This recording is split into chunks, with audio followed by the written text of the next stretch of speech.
సముద్రంలో చేపల వేటపై ప్రస్తుతం నిషేధం కొనసాగుతుండటంతో శ్రీకాకుళం జిల్లాలోని మత్స్యకారులు ఇళ్లకే పరిమితమయ్యారు. వేట లేకపోవడంతో పూట గడవడం కష్టంగా మారింది. ఈ నేపథ్యంలో నిషేధం విధించిన కాలానికి ప్రభుత్వం ఏటా ఒక్కో మత్స్యకారుడికి 10,000 రూపాయలు అందిస్తోంది. ఈ సొమ్మును ప్రతి ఏడాది మే 3వ వారంలో అందించేది. ఈ ఏడాది మాత్రం ఇప్పటి వరకు వారికి డబ్బులు చేతికి అందలేదు. ఎన్నికల కోడ్ అమల్లో ఉందని అధికారులు కాలయాపన చేస్తున్నారంటూ మత్స్యకారులు మండిపోతున్నారు. ఎన్నికల కోడ్కు మా భరోసాకు సంబంధం ఏంటని ప్రశ్నిస్తున్న సిక్కోలు మత్స్యకారుల హెచ్ఎంటీవీ అందిస్తున్న ప్రత్యేక కథనం. సుదీర్ఘ సముద్ర తీర ప్రాంతం సిక్కోలు సొంతం. అటువంటి సిక్కోలు జిల్లాలోని 2,50,000 పైచులక మత్స్యకారులు జీవిస్తున్నారు.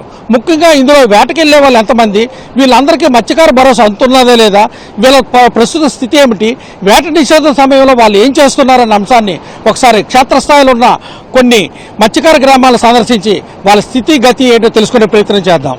సిక్కోలు జిల్లాలో 192 కిలోమీటర్ల సుదీర్ఘ సముద్ర తీర ప్రాంతం మణిహారంగా ఉంటుంది. జిల్లాలోని 11 మండలాల్లో 104 మత్స్యకార గ్రామాలున్నాయి. 2 లక్షలకు పైగా మత్స్యకారులు సముద్రంపై ఆధారపడి ప్రత్యక్షంగా పరోక్షంగా జీవనం సాగిస్తున్నారు. చేపల వేట ప్రధాన వృత్తిగా సుమారు 25,000 కుటుంబాలు బతుకుతున్నాయని అధికార గణాంకాలు చెబుతున్నాయి.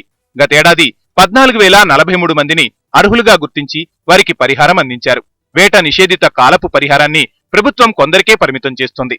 2023 సంవత్సరంలో కొంతమందికి మత్స్యకార భరోసా వచ్చింది, మరికొంతమందికి మత్స్యకార భరోసా రాలేదు.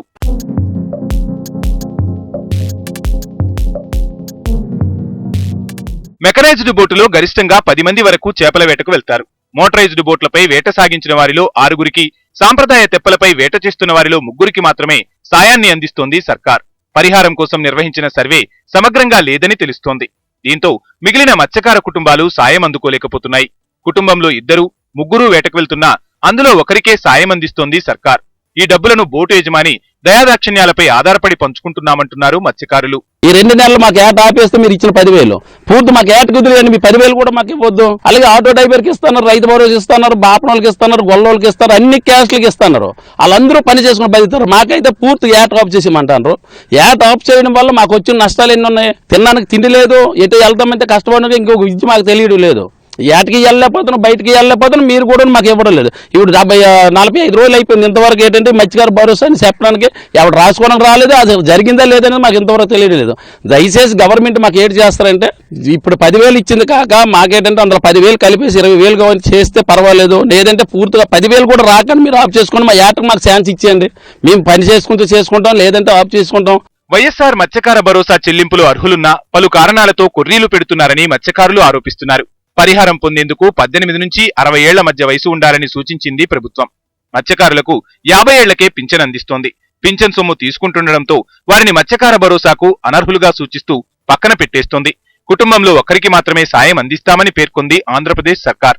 పల్లం భూమి 3 ఎకరాలు గాని, మెట్ట 10 ఎకరాలకు మించిగాని ఉండకూడదని నిబంధన విధించింది.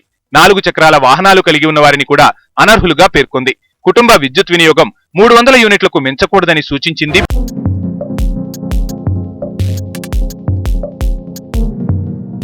గతేడాది 14,043 మందిని అర్హులుగా గుర్తించారు అధికారులు. వారిలో సుమారు 800 మంది మత్స్యకారులకు నేటికి ఖాతాల్లో డబ్బులు జమ కాలేదు. బ్యాంకు ఖాతాలు మనుగడలో లేకపోవడం, ఈకేవైసీ వంటి సాంకేతిక సమస్యలతో డబ్బులు జమ కావడం ఆగిపోయాయి. తొలుత 1,100 మంది మత్స్యకారులకు డబ్బులు రాలేదని, సాంకేతిక సమస్యలు పరిష్కరించడంతో 300 మందికి డబ్బులు జమ అయ్యాయని చెప్పారు అధికారులు. చేపల వేటలేక, వేరే పని చేయలేక మత్స్యకారులు ఇళ్ల వద్దనే గడుపుతున్నారు. వేట నిషేధం ఎత్తేయాలని, తమకు మత్స్యకార భరోసా కూడా ఇవ్వద్దంటూ అధికారుల తీరుపై మండిపడ్డారు ఓ మత్స్యకారుడు. ఇచ్చాపురం బోర్డు వరకు తీసుకుంటే 192 కిలోమీటర్లు, అందులో విలేజ్లు తీసుకుంటే 136 గ్రామాలు ఉన్నాయి మా మత్స్యకారుల పక్క. అలాగే శ్రీకాకుళం జిల్లాను తీసుకుంటే మా మత్స్యకారులను 2 లక్షల జనాభా వాటర్స్ ఉన్నట్టు వారు ఉన్నారు. అలాగే మన సముద్రం ఏటాడినట్టు వాళ్ళు 50,000 మంది పక్క నిర్ధారణ అనేది మన గవర్నమెంట్ గారు తీశారు. అలాగే మాకు ఈ సంవత్సరం అందేది 14,000, అందులో మాకు 1,450 మందికి గవర్నమెంట్ వారు ఇవ్వలేదు. 10,000 రూపాయలు ప్రకటించారు. చాలా సంతోషం, బాగుంది. కాకపోతే అందరికీ అందటం లేదు సార్. అది ఇప్పుడు మా పంచాయతీ తీసుకున్నాము, జిల్లా పరంగా కాకపోయినా మా పంచాయతీ తీసుకున్నాము, కనీసం 160 మందికి మాకు ఇవ్వలేదు సార్. ఇప్పుడు ఇవ్వాలనుకుంటే అందరికీ ఇవ్వాలా, లేకపోతే ఆఫ్ చేసేయాలా? ఒక్కో బోటు 5 లక్షల నుంచి 10 లక్షల వరకు ఉంటుందని, తమకు ఎటువంటి సబ్సిడీలు లేవని ఆవేదన వ్యక్తం చేశారు. ఎవరూ పట్టించుకోవడం లేదని వాపోయాడు ఓ మత్స్యకారుడు. ఎన్నికలకు తమకు అందించే భరోసాకు సంబంధం లేదన్నారు.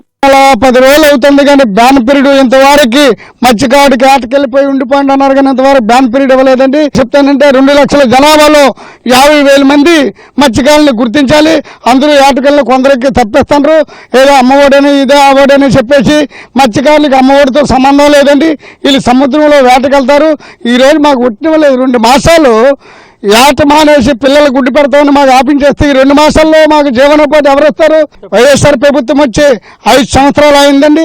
5 సంవత్సరాల్లో ప్రతి సంవత్సరం కూడా ఏదో విధంగా కొరిపెట్టి మత్స్యకారులకు లబ్ధిదారులకు తప్పించడం అవుతుంది. ప్రతి ఏడాది బోటు దగ్గరికి వెళ్లి యజమాని, వేటకు వెళ్లే మత్స్యకారుల వివరాలను నమోదు చేసేవారు అధికారులు. కానీ ప్రస్తుతం గ్రామాల్లోని బోటు యజమానులను కలుస్తున్న అధికారులు వారు చెబుతున్న పేర్లనే పరిగణలోనికి తీసుకుంటున్నారన్న విమర్శలు వినిపిస్తున్నాయి. దీంతో కొన్ని చోట్ల బోటు యజమాని తనకు ఇష్టం వచ్చిన పేర్లను సూచిస్తున్నారన్న ఆరోపణలు వినిపిస్తున్నాయి.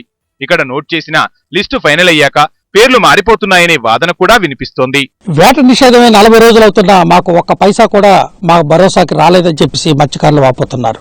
ముఖ్యంగా ఓ పక్కన కోతకు గురవుతున్నాం, మరో పక్కన మాకు ఉపాధి లేదు. భరోసా కింద 10,000 ఇస్తామన్నారు. ఆ 10,000 ఏది? 40 రోజులు గడుస్తున్నాయి. ఎలా మేము బతకాలంటూ వాళ్ళు ప్రశ్నిస్తున్నారు.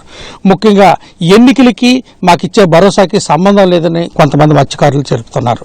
ముఖ్యంగా 192 కిలోమీటర్ల సుదీర్ఘ సముద్ర తీర ప్రాంతం ఉన్న ఈ మత్స్యకార గ్రామాల్లో ఉన్న మత్స్యకారులందరూ మేము ఏ విధంగా బతుకుతాము? వేట నిషేధం ఎత్తేయండి, లేదంటే మాకు 10,000 కూడా ఇవ్వక్కర్లేదు, మా బతుకులు మేము బతుకుతామని చెప్పేసి వాళ్ళు ప్రభుత్వానికి ఎంచి వేడుకుంటున్నారు. ఏది ఏమైనప్పటికీ ప్రతిసారి 15 రోజుల కల్లా వేట నిషేధానికి డబ్బులు అందించే ఈ ప్రభుత్వం ఇప్పటికైనా కళ్ళు తెరిచి వెంటనే వీళ్ళకి మత్స్యకార భరోసా అందించేందుకు సగటు చర్యలు తీసుకుంటారని కోరుకుంటూ కెమెరామెన్ గోపితో వరప్రసాద్, HM TV, శ్రీకాకుళం జిల్లా.